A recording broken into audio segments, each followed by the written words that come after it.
buenos días amigos internautas. Nos encontramos una vez más en tu emisión UNEP Guayas TV, en donde te informaremos las noticias nacionales, internacionales, económica y política. Todos los aconteceres diarios, aquí actualízate. Por favor, quédate con nosotros. En continuación a esto, damos paso a las noticias nacionales de gran importancia. Pues bueno, aquí tenemos fiscal. En los anexos de mi declaración juramentada consta Madrigal Finance. La mañana de este 11 de abril del 2016, el fiscal general de Estado, Galo Chiriboga, habló de los denominados Panama Papers, como más conocido, papeles de Panamá, y explicó que por qué en el 2005 no incluyó en su declaración juramentada de bienes a Madrigal Corp.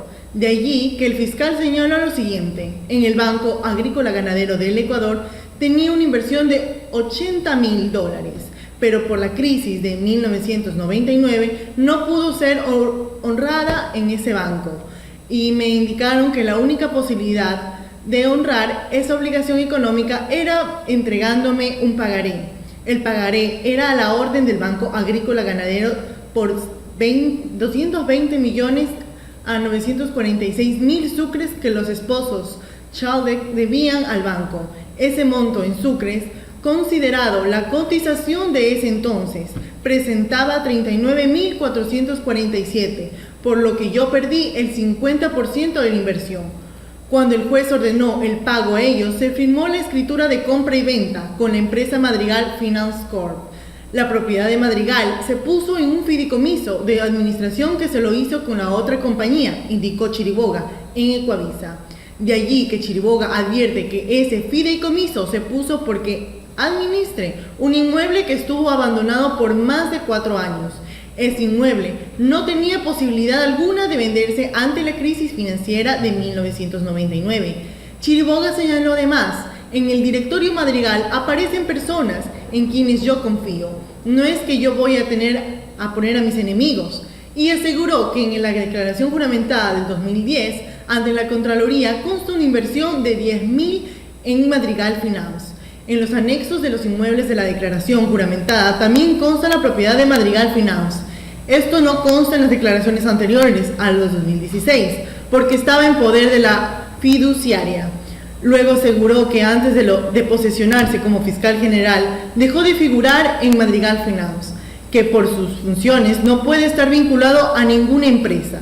Además, son públicos los pagos de impuestos prediales que han hecho la empresa Madrigal Finance por el inmueble en Quito, aseguró. Aclaro que Madrigal Finance no tiene ninguna otra actividad en Panamá ni Ecuador que ser propietaria como una persona jurídica de un inmueble. Tampoco tiene cuentas corrientes en Panamá ni en Ecuador. Además, son públicos los pagos de impuestos prediales que han hecho la empresa Madrigal Finance por el inmueble en Quito, dijo el fiscal.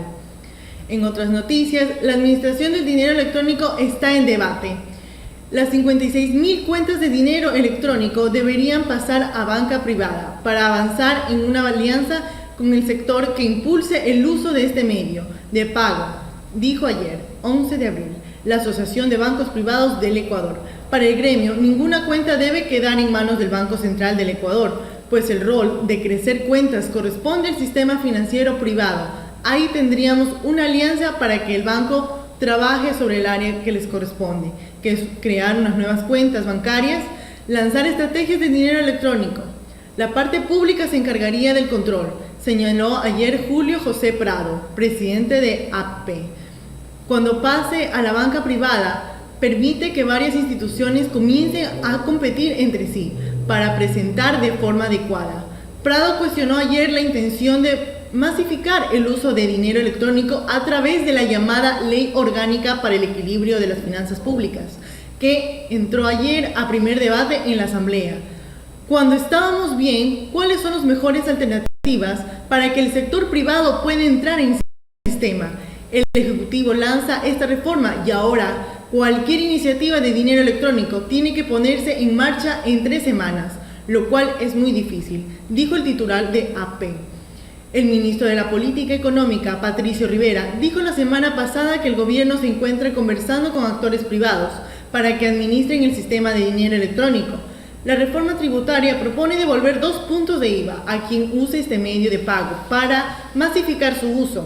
El dinero electrónico permite realizar pagos o compras con el celular, previo a un canje de dólares físicos. El uso del dinero electrónico centró ayer la discusión en el Pleno de la Asamblea, que ayer transmitió el proyecto del Ejecutivo en primer debate. El asambleísta Ramiro Aguilar dijo que para poner en marcha este mecanismo debe haber respaldo. Los ciudadanos no tienen confianza en algo que no se ve.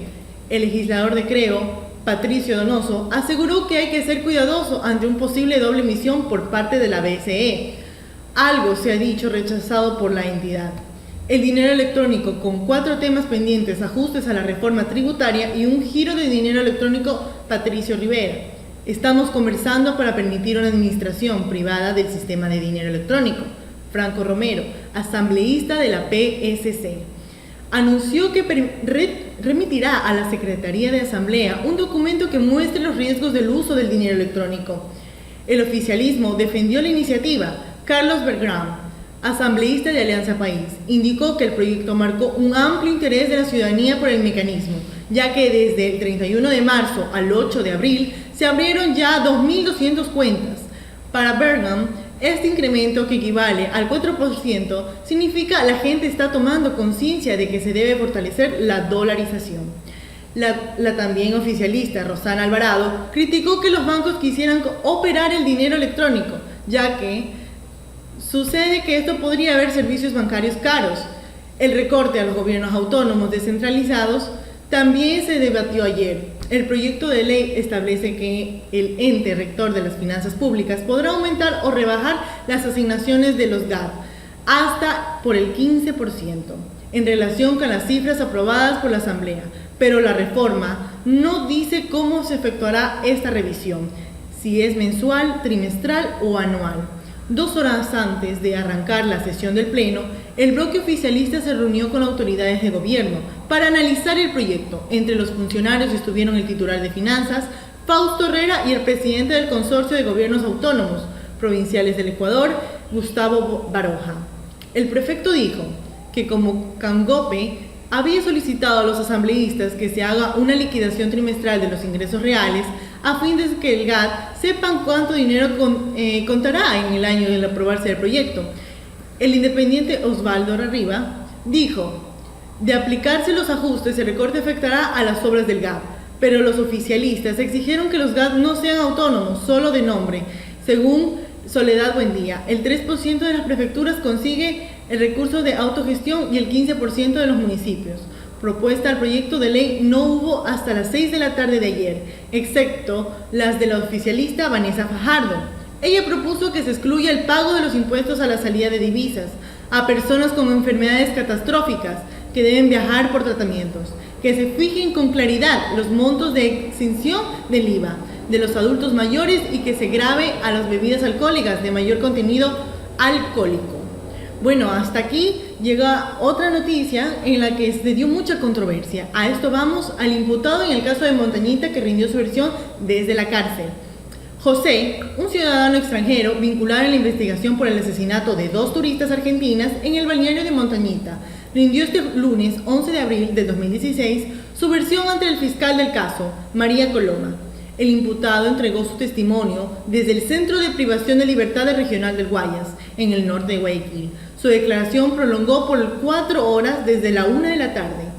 José fue detenido el pasado 12 de marzo, esto luego de que segundo, el principal acusado en la investigación por el asesinato de las argentinas, María Manencasao y María José Conin, mencionó en su versión la participación del extranjero y otras 4 personas en el doble del crimen. Hernán Ulloa, abogado de las familias Manencasao y Conin, estuvo presente durante la diligencia en el Centro de Privación de la Libertad. Según el jurista, el acusado negó en su testimonio su participación en el crimen de las jóvenes argentinas. Ulloa indicó que en un relato, José detalló que el día del asesinato se encontraba hospedado en otro lugar y que también mencionó los nombres de las personas que presuntamente lo recibieron en el hostal. Según la versión del detenido, este se dedicaba al microtráfico de drogas en el balneario. Debido a esto, segundo, Supuestamente no le permitió trabajar a un negocio de venta de shawarma en la comuna de Montañita. Segundo, laboraba como guardia comunitario en Montañita. Este relató previamente en su versión a la fiscalía que el día de los crímenes, el 22 de febrero del 2016, cuando retornó a su casa, las mujeres ya estaban muertas. En su versión acusó a José de presuntamente haberlo amenazado para que se inculpara por las muertes. Según la defensa de las familias de Megan Sao y Connie, José expresó su predisposición para realizarse exámenes del ADN para demostrar su inocencia. En otras noticias nacionales, la cercanía con partidos indice en gremios de colegiales. Ambos tienen 19 años, manejan un discurso de izquierda y sostienen que representan a los estudiantes secundarios del Ecuador. Uno continúa como alumno del Instituto Nacional Mejía debido a que perdió un año al otro y se graduó del colegio durante el 2015. El primer caso es de Luis Tacuri, presidente de la reciente formada Asociación Nacional de Estudiantes Secundarios, ANDES, en una alternativa a la Federación de Estudiantes Secundarios del Ecuador, dirigida por Mauricio Chiluisa. Ambos se acusan de representar posiciones partidistas, ajenas a la representación colegial. En la cabeza de Tacuri hay 2 cicatrices debido a un ataque que recibió el pasado 27 de febrero, un día después de que los amenazaron por hacer pública la formación de Andes. Me dijeron gobernista y mi mano derecha del lector. Reconoce que la FESE, creada en 1966 y convertida en uno de los brazos políticos del viejo MPD, consiguió mejoras, pero cree que perdió la brújula. Su discurso es fuera Correa fuera, pero no dice qué hay detrás de eso. El Congreso en el que se creó Andes se produjo la Asamblea Nacional en diciembre del 2015. Unos 500 estudiantes de diversos colegios se reunieron. El apoyo de funciones del Estado ha sido constante para las reuniones de provincias. Han usado las casas legislativas y salones de la CNE. Tacuri niega que sea gobernista y manifiesta que ha reclamado en más de una ocasión por las políticas educativas.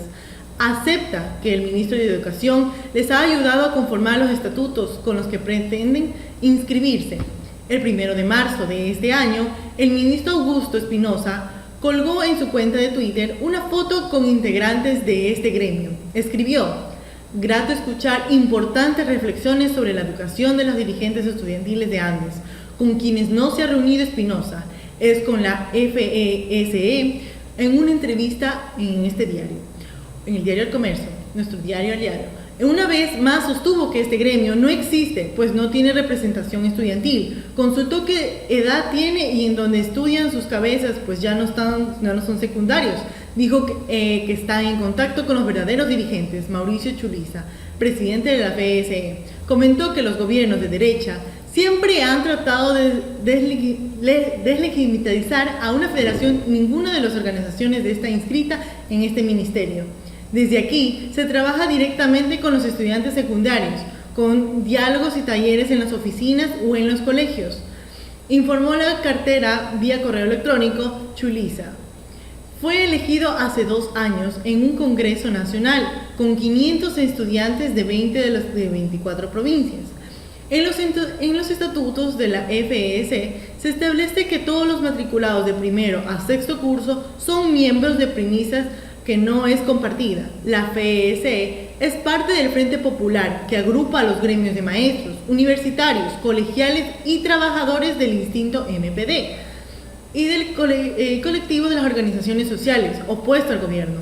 Otros dirigentes de la FES han sido incluso candidatos de la MPD. No estoy afiliado del MPD, comparto sus pensamientos, aclaró Chiluisa, quien estudia en la Universidad Técnica del Cotopaxi.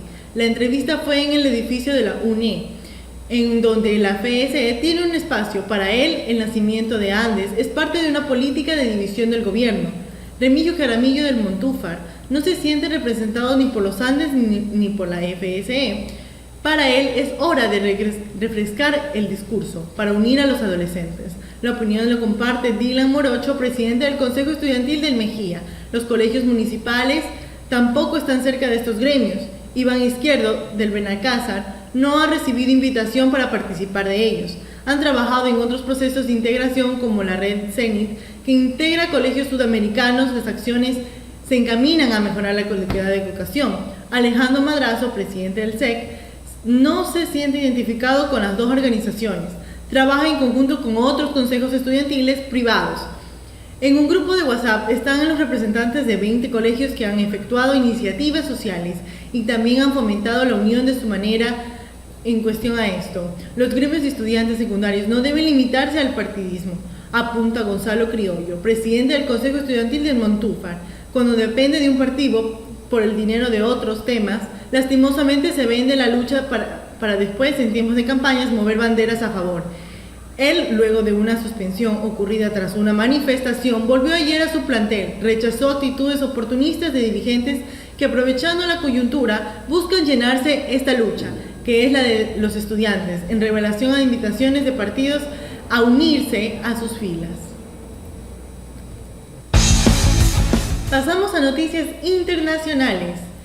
En esta tenemos a Cristina Fernández retornó a Buenos Aires para declarar ante la justicia. Cientos de militantes cristinistas recibieron este lunes entre banderas canciones a la expresidenta argentina Cristina Fernández, que retornó a Buenos Aires para presentarse a declarar a la justicia.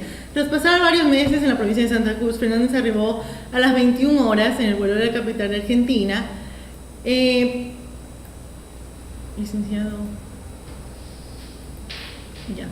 Antes de la turista ciudadana Santa Cruceña del Calafate, donde también un grupo de seguidores la despidió en su camino al aeropuerto local. Tras bajar del avión, Fernández se dirigió a saludar a los militantes que le esperaban en el aeropuerto con banderas, carteles de bienvenidas a los teléfonos móviles, listos para fotografiarlos. Las agrupaciones kirchneristas también se hacen dado cita esta noche frente al domicilio que Fernández tiene en el barrio porteño de Recoleta, donde se prevé que la exmandataria se quede este martes a la espera de presentarse a declarar ante la justicia el próximo miércoles 13 de abril. Fernández fue requerida por el juez federal Claudio Bonadio en una causa que investiga millonarias pérdidas ocurridas en el Banco Central argentino durante el tramo final del segundo mandato de la expresidenta.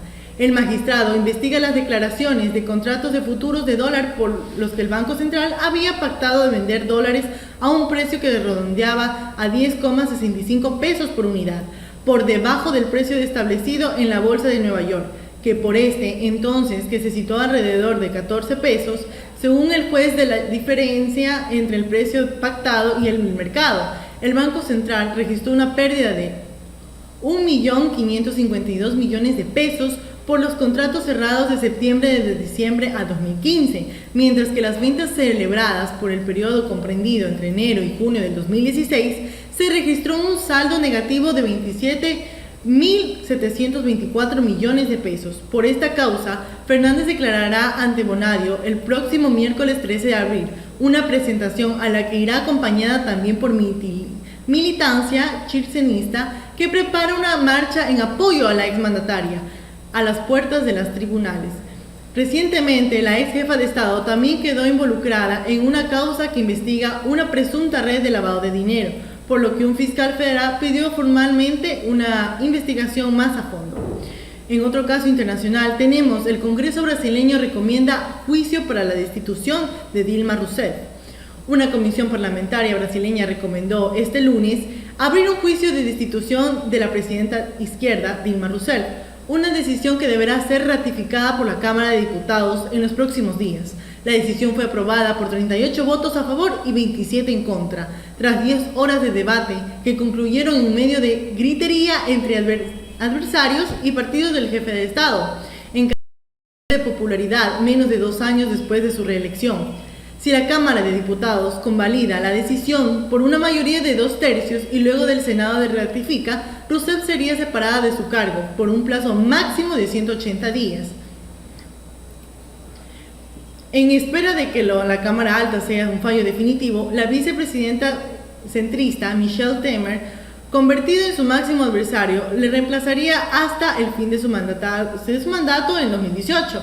La atención de la jornada se acrecentó con la filtración de un audio en el cual se oye a Temer ensayando un discurso a la nación, como si la partida de la mandataria del Partido de los Trabajadores fuese ya una mera formalidad. El partido denunció un golpismo descarado. y el diputado Silvio Costa acusó a Temer de ser la mayor traidor de la historia de Brasil. El gobierno daba por perdida la votación en esa instancia, aunque está decidido a liberar la gran batalla de la Cámara Baja para impedir que los partidos del Impeachment obtengan el 342 votos, un total de 513 necesarios para seguir el proceso. La euforia reinaba, sin embargo, en el lado opositor, que festejó el resultado de la comisión entonando el himno nacional y el popular tonada mexicana, Canta no llores. Estamos seguros que vamos a conseguir los 380 votos. El gobierno del partido se acabó. Se entusiasmó el diputado Paul Avelino, el partido de derecha DEM, el relator de la comisión Javier Arends, consideró el abrir el debate que hay indicios que pueden ser considerados como crimen de responsabilidad por haber autorizado gastos no presupuestados sin la aprobación del Congreso en 2014, el año de su reelección, y en 2015, el abogado general del Estado, José Eduardo Cardoso, instó a un cambio a declarar nulo el proceso por considerar que no existía cargos susceptibles de justificar una decisión de semejante gravedad. Fuera del Congreso, la policía tendió vallas a lo largo de la explanada de los ministerios para separar a los centenares de miles de manifestantes que habían estado en ambos bandos. Llegan a Brasilia el fin de semana para presionar los debates del plenario de la Cámara. La crisis, potenciada por una recesión económica que entra en su segundo año, crea una incertidumbre sobre si será Rousseff o su vicepresidenta Michelle Temer quien inaugure los Juegos Olímpicos del Río del próximo 5 de agosto. Lula y Chico Buttigieg, en acto por Rousseff, sumamente impopular, cuenta como la capacidad negociadora y movilizadora de su predecesor, Luis Ignacio Lula da Silva, para llegar hasta el fin de su mandato. En 2018, el ex sindicalista participaba al caer la tarde en un acto en defensa de la democracia en Río de Janeiro, junto al cantante y compositor Chico Buarque, el teatólogo Leonardo Boff y las figuras del mundo cultural y artístico brasileño. Centenares de simpatizantes recibieron al ex sindicalista en los célebres arcos de El APA del grito de Lula, guerrero del pueblo brasileño. Tenía 18 años cuando se produjo el golpe militar y nunca hubiera imaginado que mi generación vería a golpistas tratando de detener. Bueno, muchas gracias por su sintonía. Estamos aquí para hacer opiniones y respecto a todas las noticias de relevancia en la actualidad, nacionales, locales e internacionales. Estamos abiertos a su opinión. Síganos en nuestras redes sociales y no olviden de visitarnos en nuestra noticialada, que es www.labrújula.com. Suscríbanse para más noticias diarias. Muchas gracias, amigos, y para la próxima.